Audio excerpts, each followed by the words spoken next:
floor is very heavy. Our second main export and up there at the top is that we don't have any backs or sides up. So every other road is better. The second one is where we like to get our temporary traffic light. At this time, we caution all of our residents to not make a left-hand turn out of there. It's very, very dangerous. And it's getting with all the truck traffic, it's very hard for the residents to actually make a right-hand turn out of there.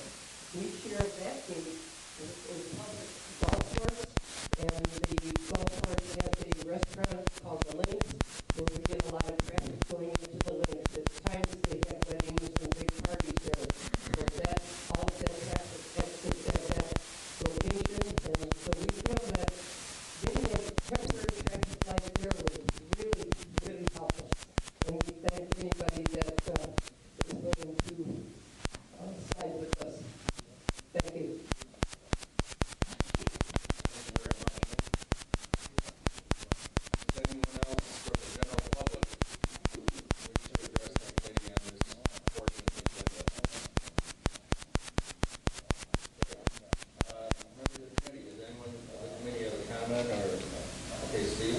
Yeah, when it comes to public safety, I don't know what's going to happen as far as Jeff is concerned with the distances and all that other stuff, but as a county board committee, we have to be more respectful of safety for the seniors, because I'm a senior and I don't like making left-hand turns.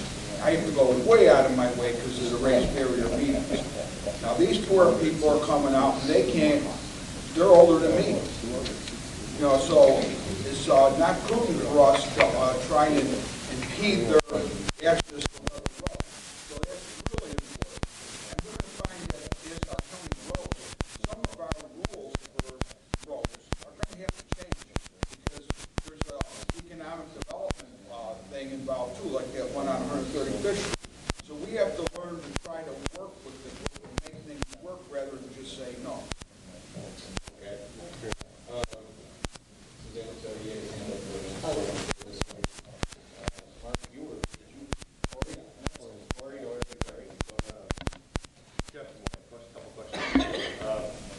My understanding that we have the long-term plan, even in the plan I think we just passed, a light plan at that location.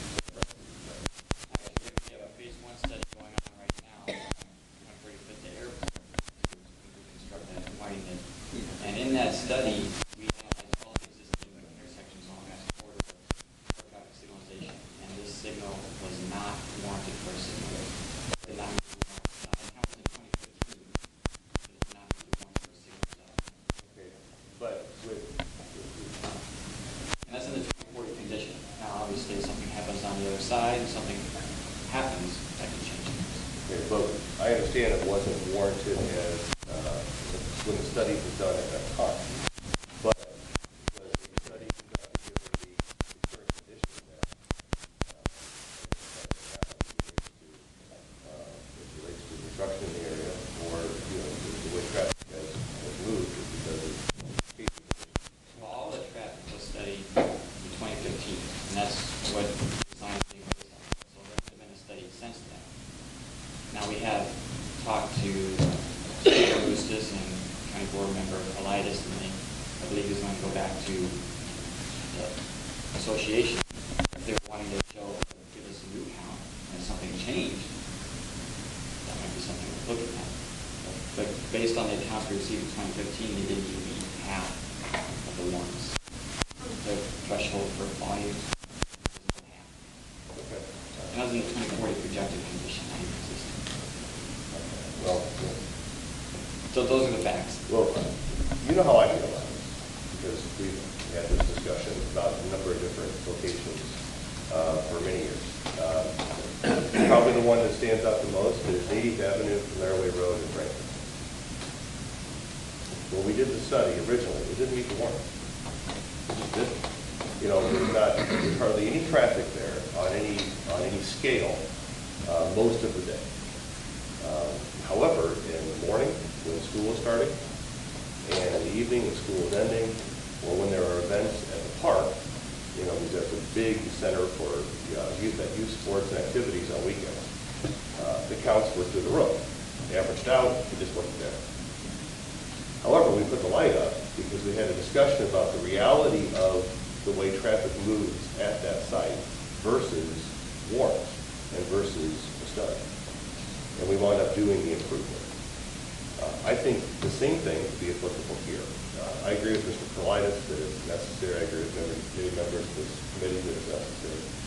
And this is, I think, an example, as 80th Avenue was, we could argue as 116th Avenue and Laramie Road was, with the inclusion of a pedestrian walkway across that road many years ago, when there wasn't a study that warranted it, and there was, you know, a lot of discussion back and forth. We have those examples in a lot of places throughout the county. I appreciate what you do. I do, and I mean it sincerely. And we've had this talk many times. You just know, you know how I feel, that the reality of life in one little place and the way people live, especially in an emerging or in a growing county like ours, in particular an area that is transitioning from rural in some places to suburban to kind of like a quasi-urban feel, that we have to look at things differently than the way that some of the studies would typically dictate we have to look at things. I would support it. I think a number of us would. As we have made decisions and improvements that in the past weren't warranted as a result of an initial study. Okay, thank you, Corey. Mark, you want to? I just think that this is a safety issue all the way. I just retired in May from an oil refinery where we'd sign people on and off of jobs all the time, but we'd never sign them on into a confined space. So you have a confined space when you have one means of access and one means of egress. That's considered a kind of confined space.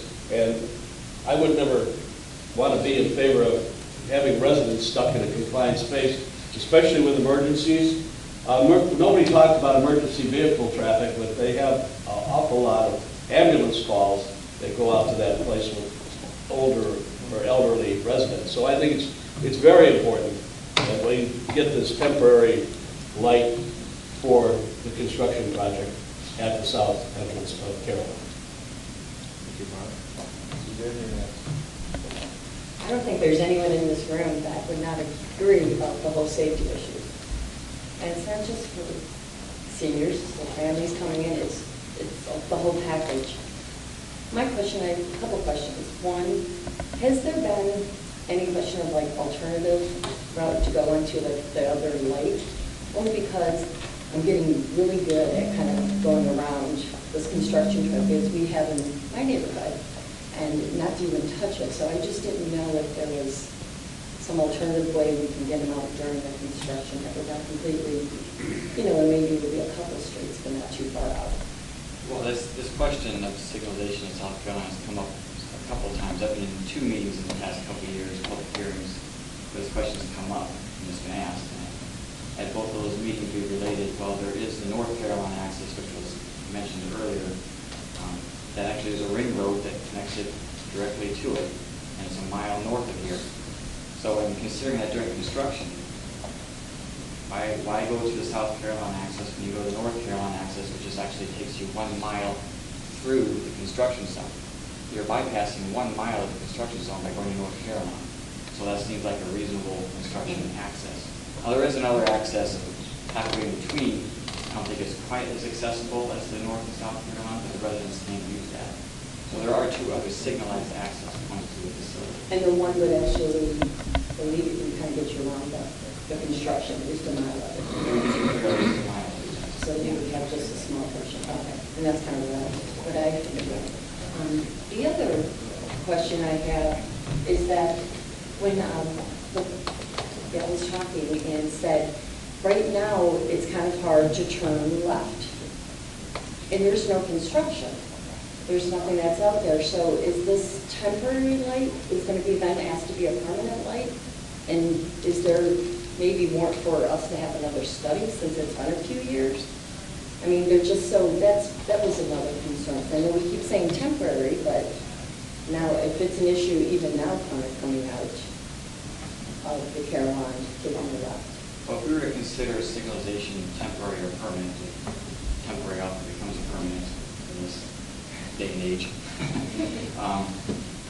And to include it now, IDOT would ask, well, where are your warrants? Well, that would have to be studied again because you work off existing conditions. And there is no current study for that. Now, I did do the accident reports. I did have them pulled.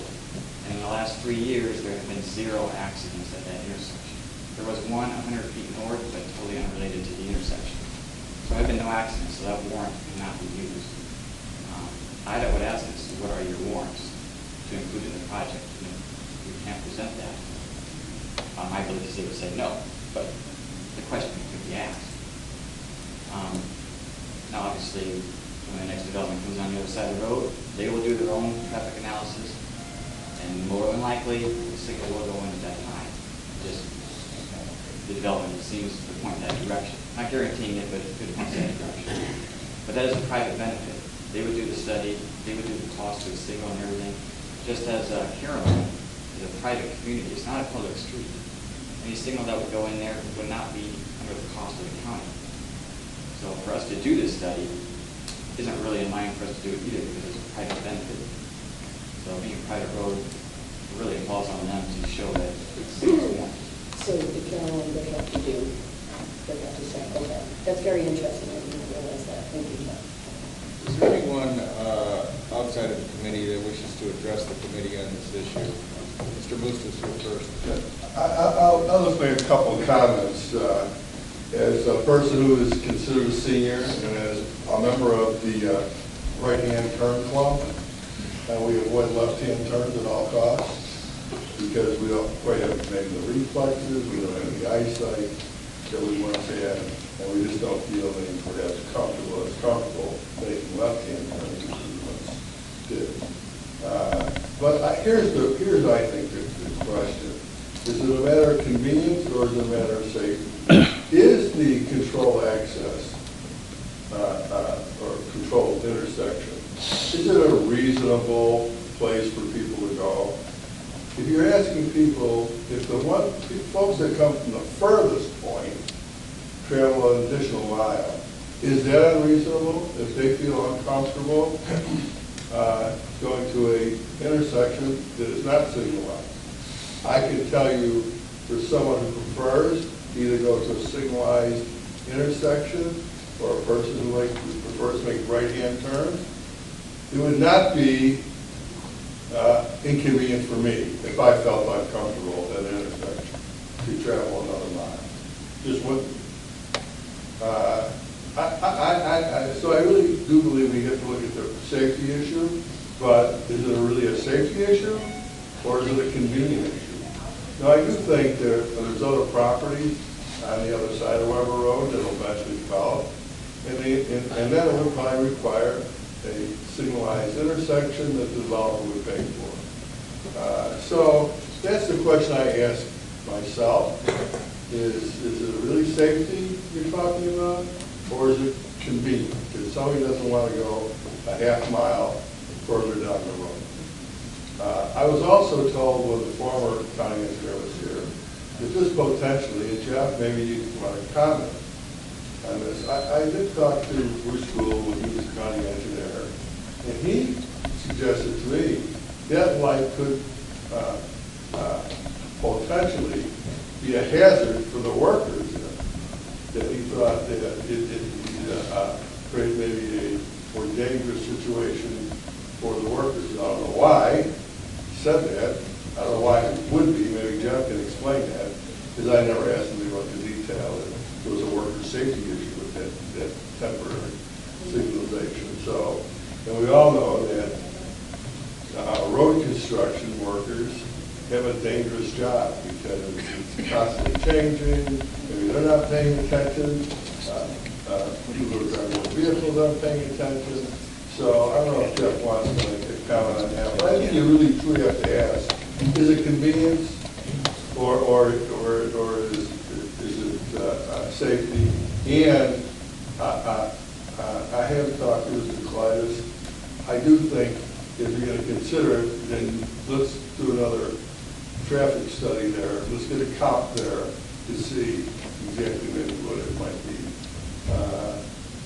So those are my comments.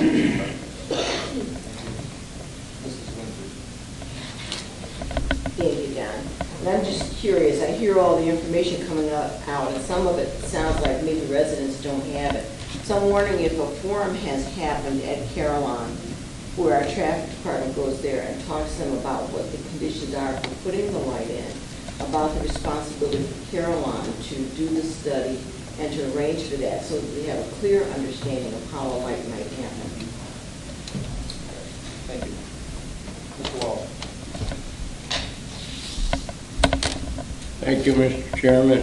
I appreciate all the debate and discussion on this issue.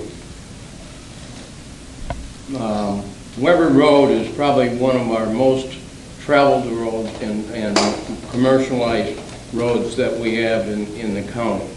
And it's only going to continue to grow. And they're fill in, farm field after farm field is going to be removed, and businesses are going to be placed in there. And through actions that has taken place with the owners of the property on the east side of this road, right at this intersection, up to 135th Street, has changed. So the potential of seeing something finally being proposed and developed there is probably very likely. I would like to see us be proactive. The issue is we know that's going to happen in the future. You drive up and down Weber Road, there are areas that have signalization that don't have near the traffic that this intersection will be handling when it is if it is completed. We get down by Mr. Siegel's farm, closer down to Caton Farm Road. We got intersections down there that there's lights there, and no roads going off of Weber Road.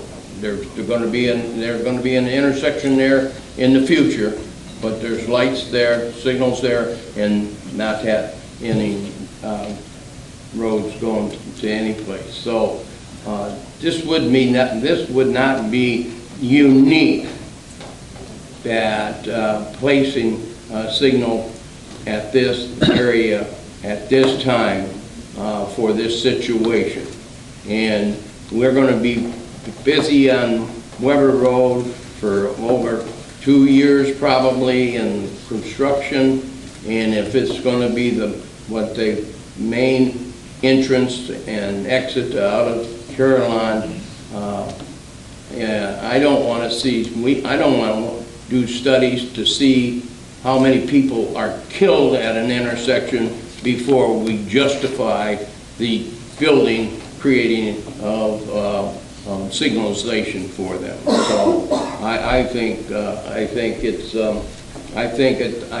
time has come, and I think if we're going to be proactive, we can address both issues, safety issues and preparing for the future, because we know that the economic development is going to be taking place there. Thank you, John. Thank you. Mr. Burris. Thank you, Mr. Chairman. Good morning, ladies and gentlemen. Carrolon is a very unique village within the village out there. They do have all their convenience, they have grocery stores, farm, etc. But sooner or later, they have to leave their comfort zone sometime. And I would think that this temporary light would be more of a safety issue than it would be a convenience, even though they have a lot of convenience out there. And I think that I've been there many times. My wife goes there more often than I do. We do own a house out there. We rent out. I don't get out there very often, I'll be honest with you, maybe once a year. But she goes out there quite frequently. And I talk to her on the cell phone, and she talks about how hard it was getting out sometimes, etc. So I've heard a lot of stories that the families from Carrolon have testified. So I would think lean toward there's more of a safety issue out there than it is a convenience. I think they have plenty of convenience out there. I love to shop out there. I try to save up my money every time I go out there so I can do some shopping. But I think the safety issue out there is more far above top of our agenda than anything else. So I certainly would be in support of it. I hope this committee would be as well. Thank you. Thank you. Is there anyone else who wishes to address Mr. Carlitis? I just want to thank the committee for taking this up, Mark, for proposing it, and want to give just a shout out to the committee, the safety committee at Carrolon. Often we don't see residents get involved in something until a problem arises or a safety issue happens, and they've been proactive in their approach, identifying, I think, in agreement with many of us that there could potentially be an issue here. I had the opportunity to meet with Jeff and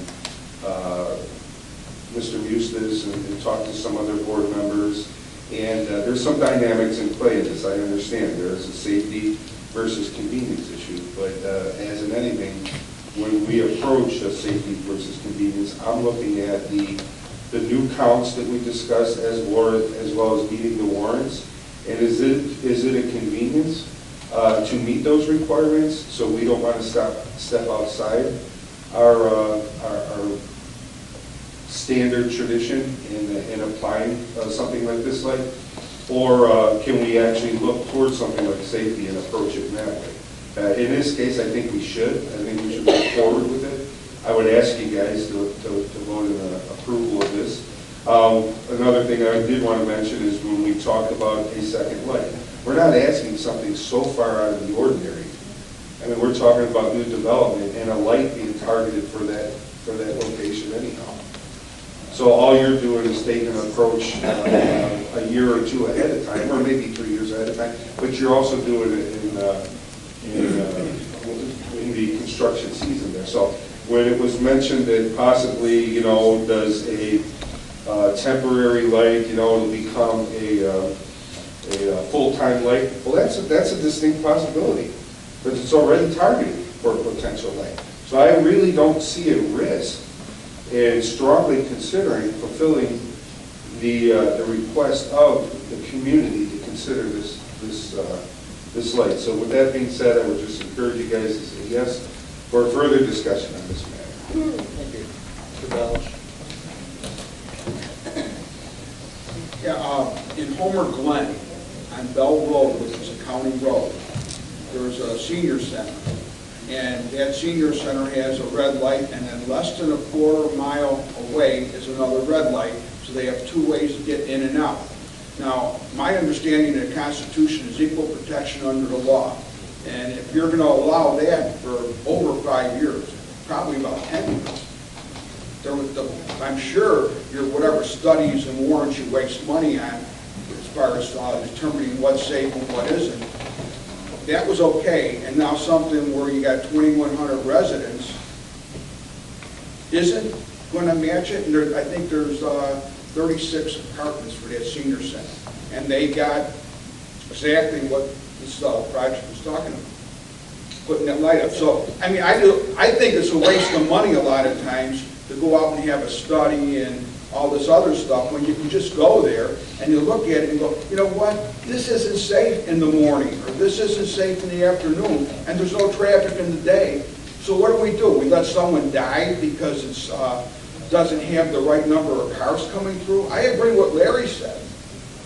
The same thing. And we don't always agree, but he's making a good point. We have to look at what's best for the people, not what's best for the government. And you're going to say IDOT's going to tell you no. Well, IDOT should not be allowed to tell us no. We should be able to override it. Well, okay, I'll make just a couple of comments. I'll keep it short. Those developments you're speaking of, and even the Menards, those traffic studies were done, and the signals showed that they would be warranted when the development's built out. In the Menards, this facility never built out yet. On Bell Road, there was supposed to be development on the other side. They partnered with the senior center to put those signals in because the warrant showed it would meet. That development never happened. Now the manual says if they're not warranted, you should probably take them out, but we're not even going to talk about getting that. But, so there are reasons why those are put in, we can talk about those all day. But if the move is to consider moving forward with the signal here, yes, IDOT has a play in it because they're the ones managing the contract. And we can ask them, what is the likelihood of adding in a signal here, temporary? It has to be temporary because eventually when we do the south section, that temporary has to be taken out and moved because the road does widen and expand here. So this is one signal that will be removed and put in with the permit. So there's cost there. So the direction I would need from the committee is this is what you're wanting to go to IDOT and ask them the initial question. Can it be added into the project now on a temporary basis? And then two, who's doing the costs? Because again, this is private street, not public. Yes. Not too many more questions. Thank you. Mr. Palmer. Jeff may have just answered this somewhat, but we were all, a bunch of board members and the county executive and I participated in a meeting at Carrolon. And the discussion with both Bruce Gould before and now Jeff has been temporary and permanent. And just like further south in Weber, there is likely development. It's not what if, it's likely. There's the property to the east. There's been some legal steps taken it appears to move forward with development. I assume that'll be after Weber Road and the I-55 interchange is approved. But could the county approach Romeoville about doing now some kind of recapture agreement? Because I don't believe we can, but they could for this signal, because it's going to be, that is the likely spot for a permanent signal. It's not today, but it's going to be in the future. But we've put signals further south with anticipation of development. This is going to be development there too. Could we do it? Because if it's a cost issue, the developer who develops that property would pay their share at that time. So we would, just like we did on the sewer and water at our Laraway facility. We're actually getting money back from that recapture agreement. We could do the same thing here, I believe. But it sounds like what Jeff just said is there still needs to be a temporary if we're going to do it now and move it to a permanent. But we're doing that on 143rd Street. We have a temporary signal there for development that may eventually become a permanent signal too. So that's right off 355 there. But the other question I think I got from that meeting was there is a change in the access to the South Carolina, because that used to only be access for the golfers. But because of the anticipated construction, they're using that both as an in and out. So there's going to be more use there. That number is going to go up. And the other issue is, it's not just the people going in and out, it's the people going north and south on Weber Road who could be impacted by those people accessing Weber Road. So. Anyone else?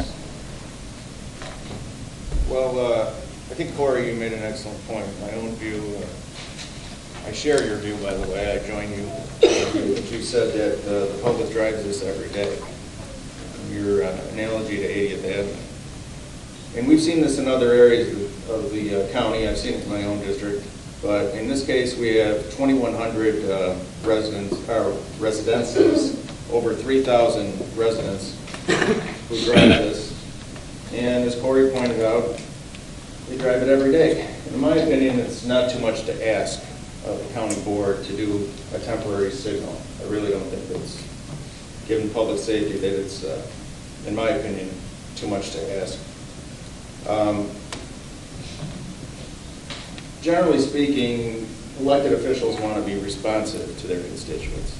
Sometimes that may run contrary to what the county engineer wants or someone else who works in county government, but we want to be responsive, and we want to be responsive because we hear from our constituents.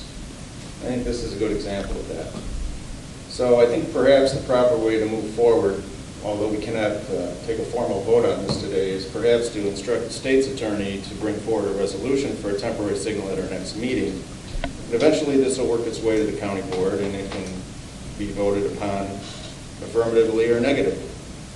And it's one thing I've always been in favor of, is everybody having their say. Everybody will have an opportunity to weigh in, and whether you're in favor or opposed to it. So I'd like your office to work on such a resolution for our next meeting. Bring it forward. Should we ask IDOT first if this is even something that is permissible before we continue discussion?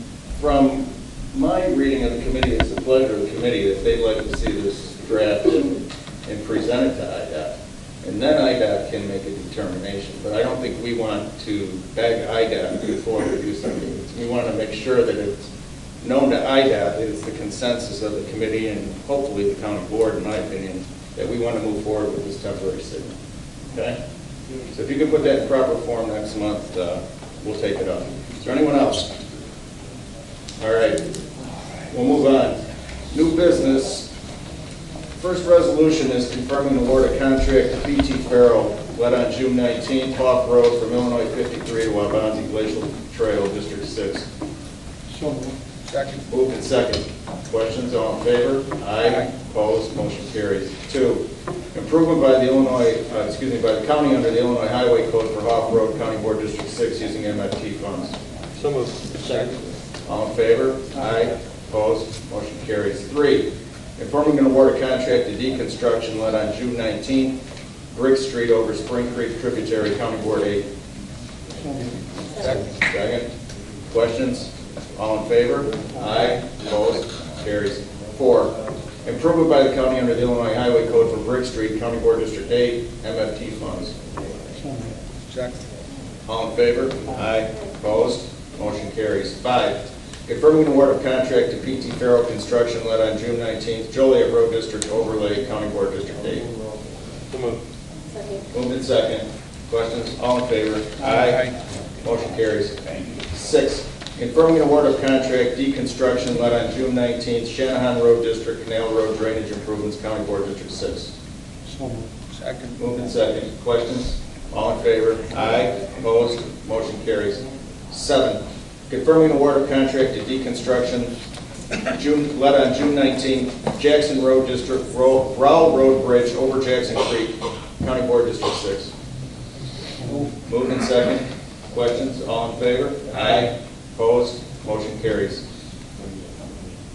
8, authorizing approval of an IDOT County joint agreement for improvements on Pauling Goodnow Road over Plum Creek, County Board District 1. So moved.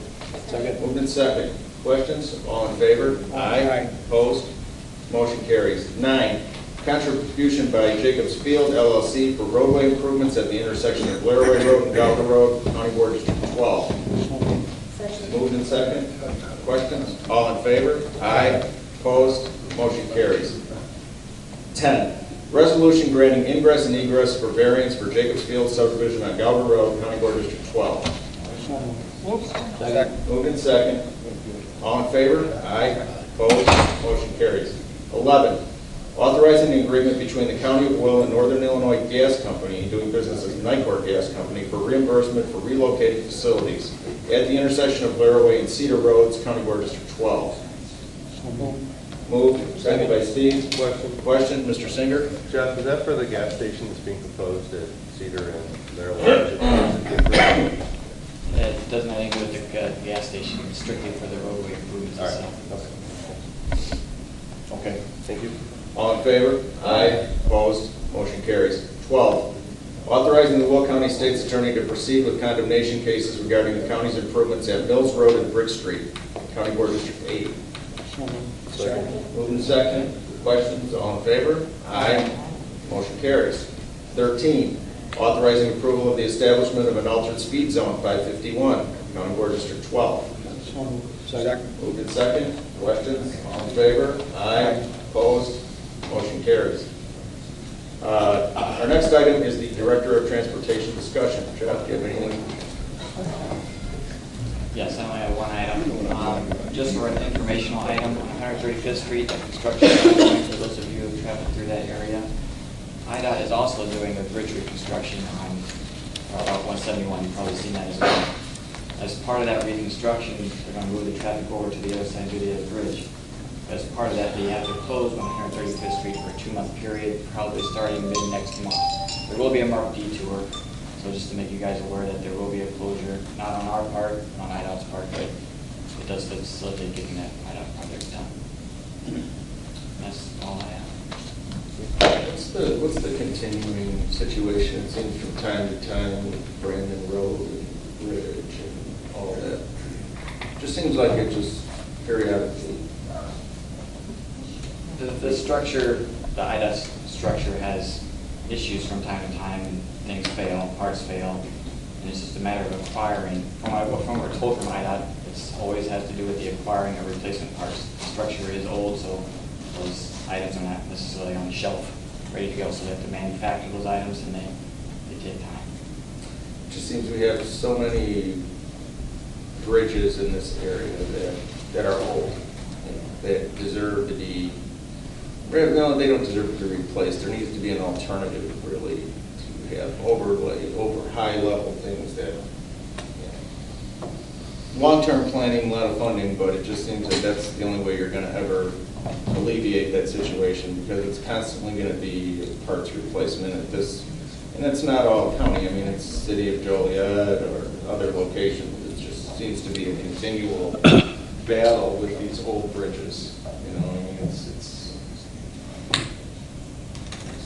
one step at a time. But It comes down to funding. I'm a student at IDOT, only has so much, and they're going to say they have their priorities and they address it when they can. Right. But I do not have a tentative open date. We're still waiting on the part. Okay, thank you. State's Attorney's Office.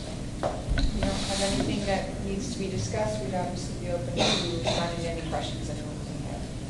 Any questions for the State's Attorney?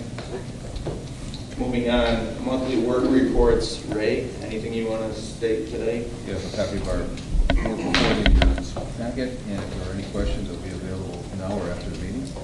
Thank you. Eric, anything? Same, the reports for phase 2, Bill Will's in the packet. If anybody has any questions regarding any of the ongoing projects, I'm here now or available whenever you would like to make a phone call. Thank you. We'll move on to reports by committee members. Steve, anything you want to report today? Suzanne? You know what, actually, I do want to bring up something. You were just talking about the bridges, and when we were at NACO and Transportation Committee, and I was kind of touching on with Jeff. Jim was at the meeting as well, and they had a really interesting segment in the session about the private-public partnership and the federal dollars are coming in for bridge projects. And I just thought, I was saying to Jeff about being able to maybe get that segment and to have, for him to go ahead and view it. And the more I thought about it, and the more I read into it with how Ohio goes and implements their program, it's not a far-fetched idea. Jim, did you have anything to add to that? Well, the only comment I would make is it was really more of a financing vehicle, and how they did a public-private partnership for the reconstruction of, they gave an example of, 35 bridges within this county. I think everything is always worthwhile looking at. I don't know, quite honestly, what they were talking about also is they needed state legislation to actually be able to do this. I don't think under our current state statutes we can do it, because basically the private sector takes possession of those bridges as collateral for the law. So I think every county can be a little different.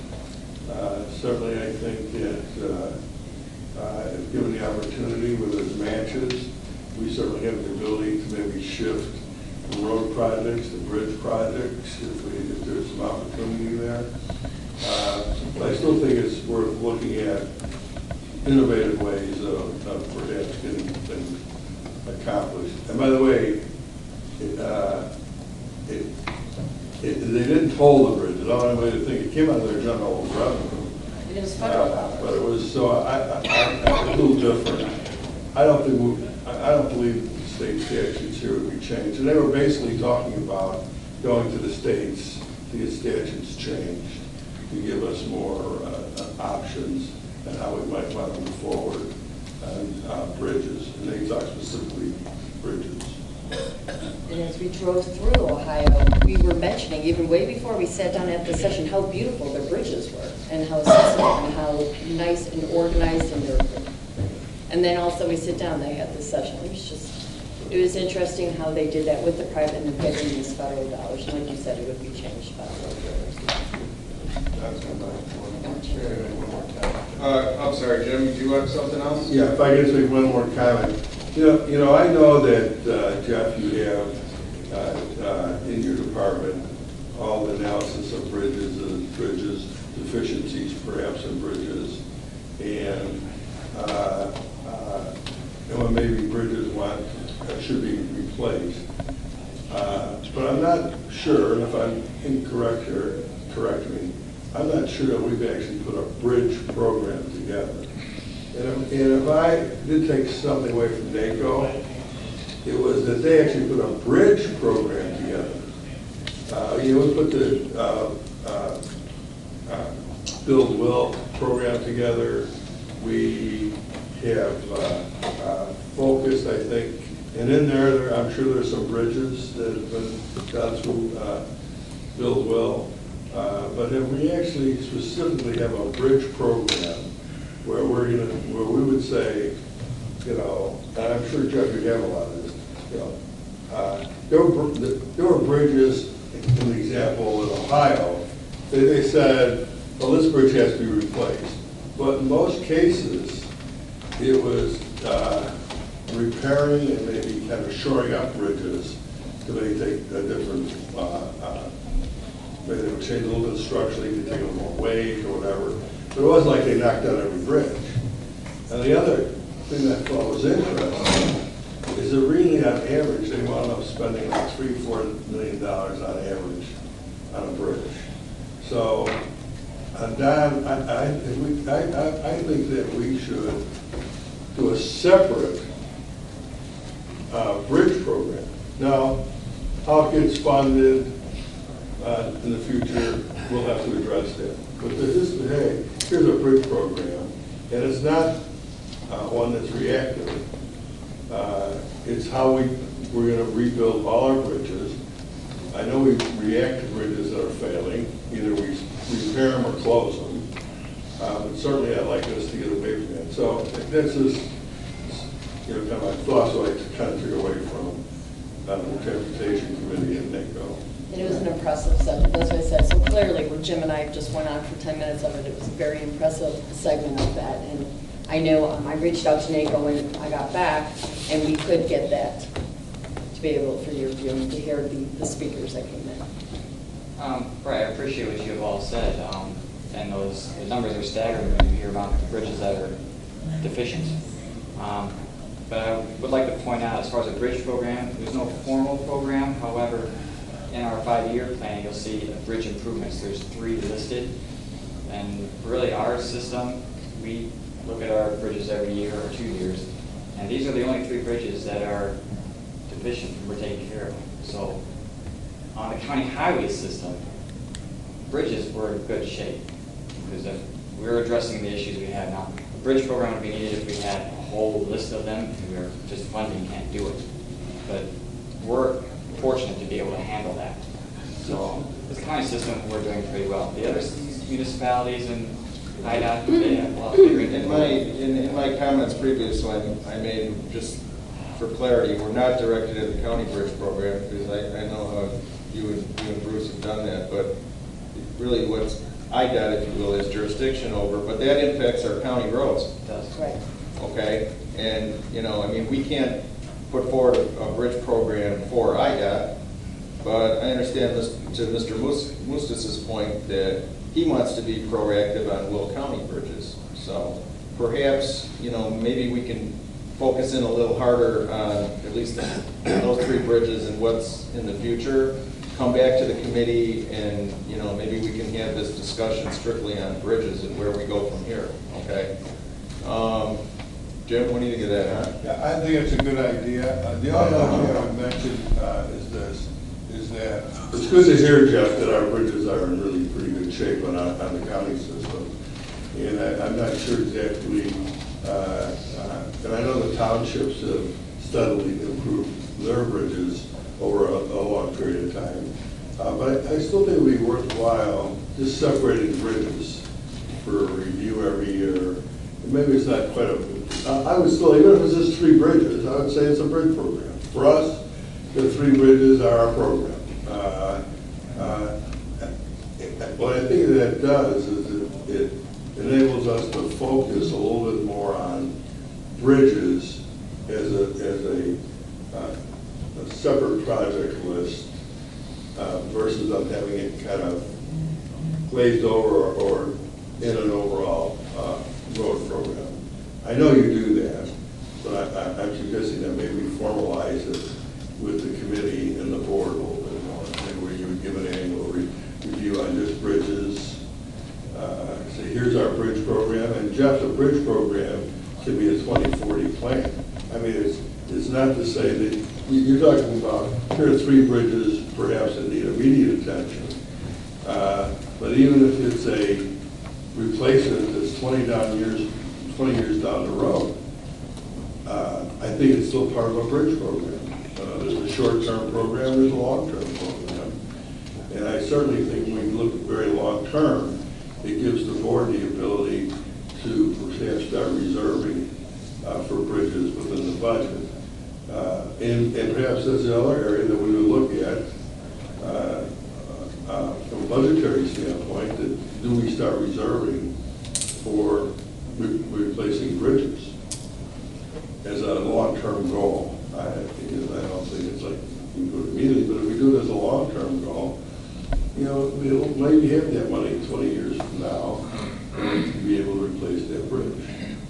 So I plan on being around another 20 years too. So I think go beyond 20 though, you know. So that's kind of my thought. Thank you. Annette? The only thing I want to say is I hope you've all taken a look at the freight study. I spent a lot of time last week looking at it. Get your comments into Ann Schneider. People in the business community are going to be looking at that today. So I hope everybody is we want to attract that fast act dollars. And if you have anything that you'd like to see which would help us attract money for better roads, please read that freight study. Thank you. Nothing. Mark? All right. Anyone from the general public have any further public comment today? We've had a good meeting. We've had a good discussion today. There are no announcements. Do we have a need for executive session, State's Attorney? No. All right. Is there a motion to adjourn? Motion. All in favor?